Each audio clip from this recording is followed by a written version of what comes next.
Before we start, make sure you're watching this somewhere quiet.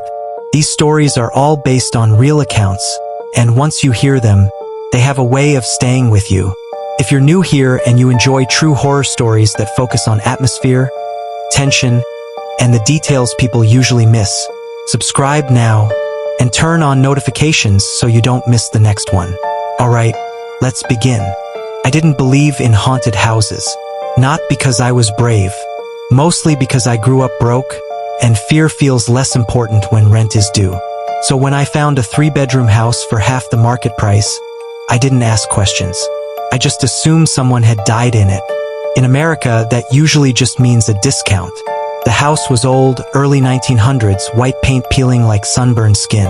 The listing said, "Quiet neighborhood," which is realtor code for "nothing screams here anymore." The landlord never met me in person. Everything was automated. Smart locks, smart lights, smart thermostat. The welcome email said, "The house will take care of you." I laughed at that, mostly because the front door unlocked itself before I touched it. Inside, the air smelled cold. Not musty, not rotten, just cold. Like the house had been holding its breath. As I carried my boxes in, my phone buzzed. New notification. Living room camera motion detected. I didn't remember installing a camera. I checked the app. The live feed showed the hallway, and at the very end of it was me. I stood perfectly still, staring at my phone. The camera feed lagged for half a second, then copied my movement exactly. Same posture, same tilt of the head, same stupid look of confusion. I waved. So did it. I closed the app and laughed because that's what Americans do when we're scared. We joke and hope the problem respects confidence. I explored the house. Kitchen looked normal. Bedrooms were empty. Basement door was locked, which I appreciated. Basements are where horror movies go to die. Then I found a piece of paper on the fridge. Not taped, not magnet, just resting there like it had always belonged. House rules. Do not respond if you hear your name called from inside the house. The hallway camera is for your safety. Do not disable it. If the house goes quiet, leave one light on. Never open the basement door after midnight.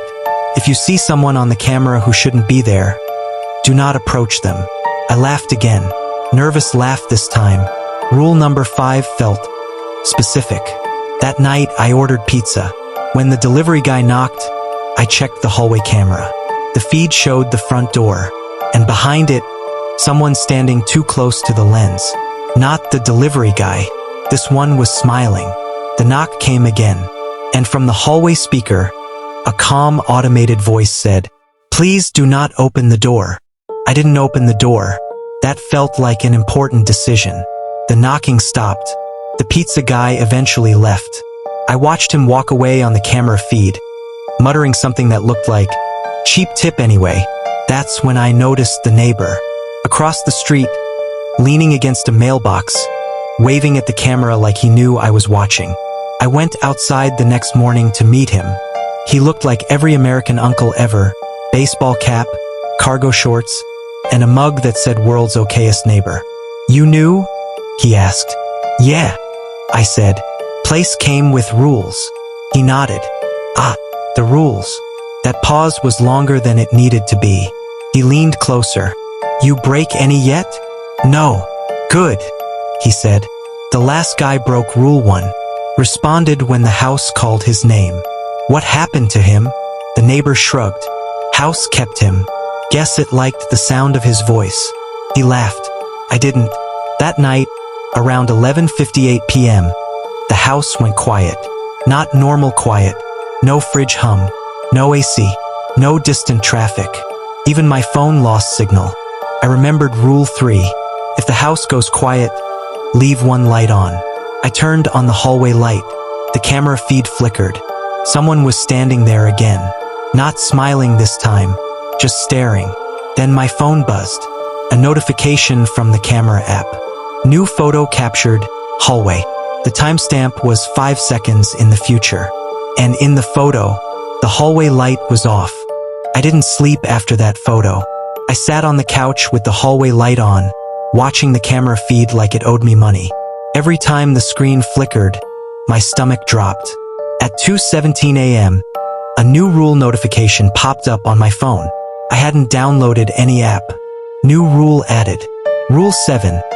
Do not enter the basement after 2:30 a.m. I stared at it. The house hadn't mentioned a basement before. I laughed because when something is terrifying, your brain tries comedy first. Of course there's a basement, I said out loud. Why wouldn't there be? Something downstairs answered. A soft thump, then another, like someone shifting their weight. I checked the time. 2:28 a.m. I told myself I wasn't going down there. Absolutely not. I'm American, not suicidal. Then the lights flicked off. Every single one. My phone lit up again. New photo captured, basement. I hadn't even opened the basement door. The image showed the bottom of the stairs. Concrete floor, old shelves, and something tall standing just out of frame. The timestamp read 2:31 a.m. The door behind me creaked. I turned slowly. The basement door was open. Cold air spilled out, smelling like rust and wet earth. The steps looked deeper than they should have been. Longer, like the house had added a few extra just for me. From below, I heard my own voice. Hey, it called. Casual, friendly, exactly how I'd answer if someone said my name. I backed away, heart pounding. The neighbor's words echoed in my head. The house kept him. I slammed the basement door shut and shoved a chair under the handle like that would help. The camera app buzzed again. Another photo. This time it was the hallway. I was in it, standing perfectly still, facing the basement door. I didn't look at the photo for a long time, because I already knew something was wrong with it. When I finally did, my hands started shaking. The version of me in the hallway wasn't breathing. No rise in the chest. No blur from movement. Just standing there, frozen, like a screenshot pretending to be alive. I went outside before the house could think of anything else. The neighbor was already there, watering his lawn at midnight like this was completely normal. You saw yourself, didn't you? He asked without looking up. I nodded. Why does the house do that? He sighed. Because it gets lonely. I laughed. Couldn't help it. That's the dumbest thing I've ever heard. That's what the last 3 people said, he replied. 2 of them are still inside. He finally looked at me. The house doesn't kill people. It replaces them, copies them first, learns how they move, how they talk. Then it keeps the better version. What happens to the original? He shrugged. Basement, mostly. I told him I was leaving in the morning. He shook his head slowly. Rule 8, he said. If you decide to leave, don't pack. The porch light flicked on behind me. My phone buzzed. New photo captured, front door. The image showed me walking out of the house, smiling. Behind that version of me, something tall stood in the hallway, one hand resting on my shoulder like we were old friends. The neighbor stepped back. You've got about 1 night left, he said. After that, it won't let you be the real one anymore. I went back inside. The door locked itself, and from the hallway I heard myself say, Welcome home. The voice sounded exactly like mine. Same tone, same pause before speaking, even the same nervous laugh I do when I'm pretending everything's fine. That's how I knew it wasn't me. I stepped into the light, my face, my body, but the smile stayed too long, like it forgot when to stop. Rule 9, it said. If you meet yourself, be polite. Okay, I said. You're doing great. Very convincing. 10 out of 10. But I'd like my body back now. Tilted its head. You snore, it said. And you microwave pizza for too long. I fixed both. That's when I noticed the mistake. It blinked. Too many times. Rapid. Wrong rhythm. You don't blink right, I said. The smile twitched. The house groaned. The walls creaked like they were waking up. The neighbor's words came back to me. The house keeps the better version. So I did the most American thing possible. I insulted it. You're standing like a mannequin, I said. You laugh half a second late. And no offense, but that haircut only works on someone with confidence. The lights flickered. The copy screamed. Not like a monster, like a bad actor losing a role. The house shook. Doors slammed. The floor beneath it cracked open, pulling it down. Still wearing my face, still trying to smile. Silence. The front door unlocked. Morning light poured in. I left without packing. Weeks later, I checked the rental listing. Charming home, recently updated. Great for long stays. The photos looked normal, except one. A man stood in the hallway, watching, blinking wrong. I don't talk about the house anymore. That's the rule I made for myself. You don't talk about things that listen. Life went back to normal. New apartment, new locks, no long hallways, no mirrors facing mirrors. I even stopped checking reflections for a while. Mostly. Then one night my phone buzzed. Just a notification from a real estate app one forgot to uninstall. A home you viewed recently has been rented.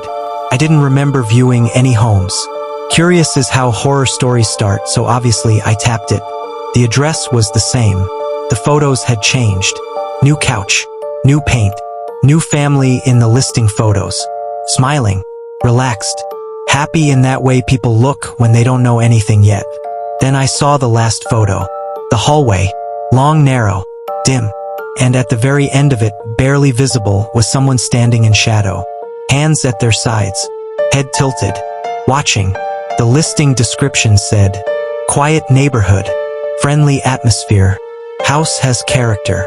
I deleted the app, but sometimes late at night, when I walk past a dark window, I swear my reflection reacts a second too late. And I wonder if the house didn't lose me that night, if it just upgraded. A few weeks later, I got curious again. That curiosity didn't feel like mine, it felt borrowed. Like when you suddenly crave a food you haven't eaten in years and can't explain why. So I Googled the address. The rental listing was gone. No sold. No occupied. Just gone. But a local forum post came up instead.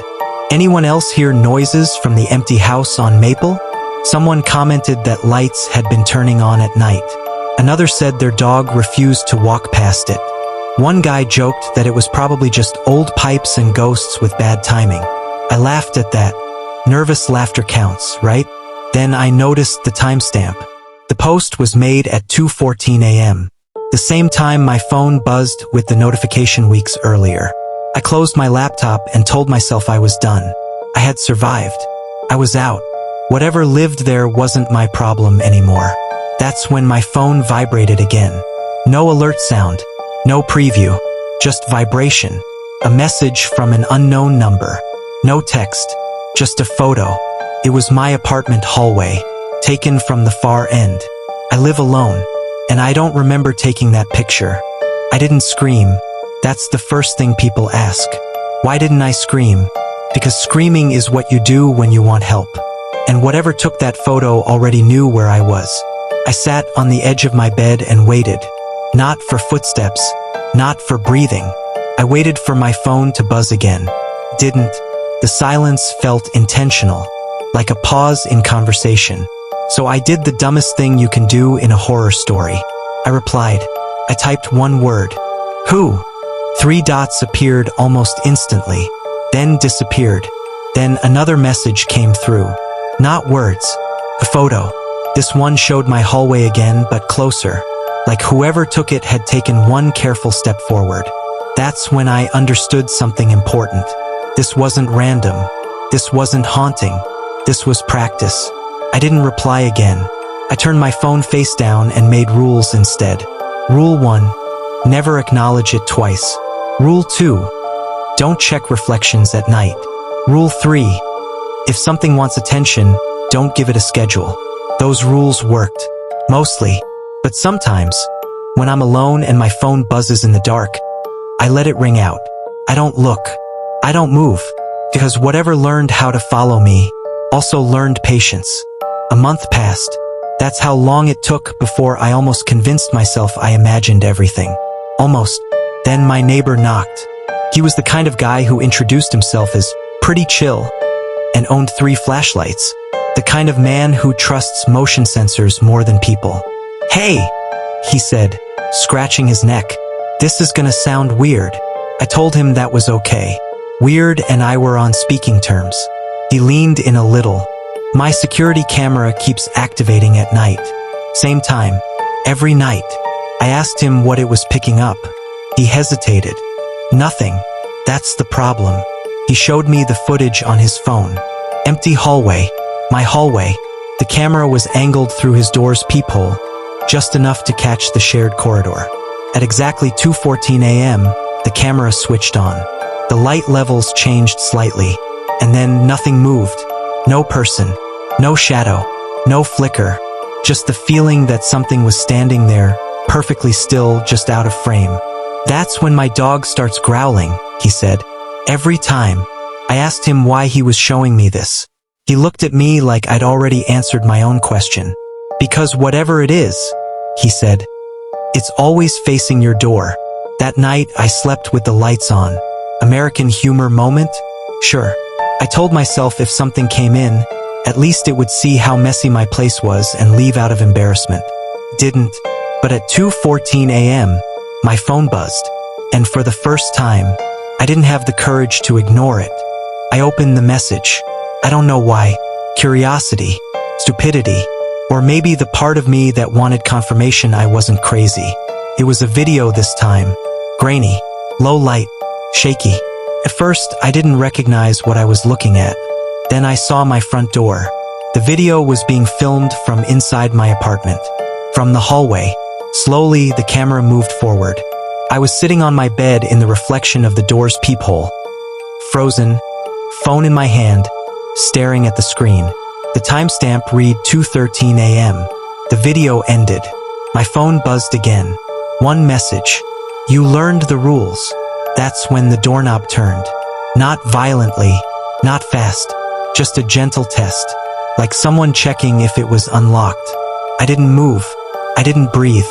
After a few seconds, the handle stopped. Footsteps retreated. When I finally checked the door in the morning, there were no marks, no scratches, no proof, except one thing, a faint smear on the wood, like a hand had rested there for a long time.